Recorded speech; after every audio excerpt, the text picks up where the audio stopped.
But it's the next man up philosophy, and we do have several kids. We've been a little bit of running back by committee over the course of the summer workouts, things like that. But we got Barrick Hill, got to run the ball in varsity games last year a little bit, and he's looked really, really good.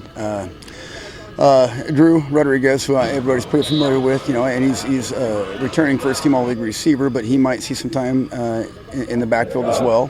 And we got some other guys. We could be a little bit more by committee because a lot of those guys will probably have to play defense for us. I'm a little bit more concerned about depth than I am personnel at this point. But I think, just talking to my other buddies, I think that's kind of how it is around the state right now. Everybody's always worried about depth this time of year. As far as your front line goes, I was looking over there too. It looks like you got some pretty beefy guys, but not like you had last year. You got some guys that you just want to kind of reload somehow.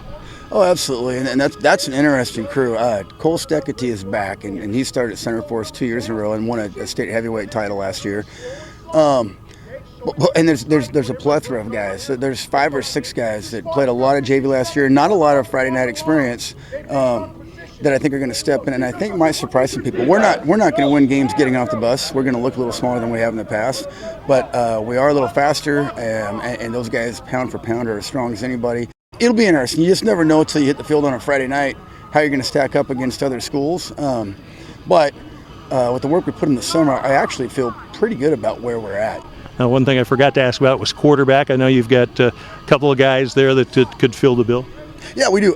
Will Hassoon's been in the program for his whole career and has kind of been the backup for the last 2 years and rolling out the varsity level. So he's back, and Ethan Palmatier has come into our program and has done an outstanding job. It's a complete new system for him. We're a new coaching staff. He's learning a lot, but he's an extremely intelligent kid, has a lot of athletic ability, and is pushing Will for that starting spot. So we're actually pretty excited about the fact that we got 2 guys there that I feel comfortable with playing on a Friday night, and that might allow me to do some things differently with our quarterback as well. And we're going to be really, really young. It's probably the youngest crew that I've had since I've been at Sprague, just in terms of how many kids have played on a Friday night.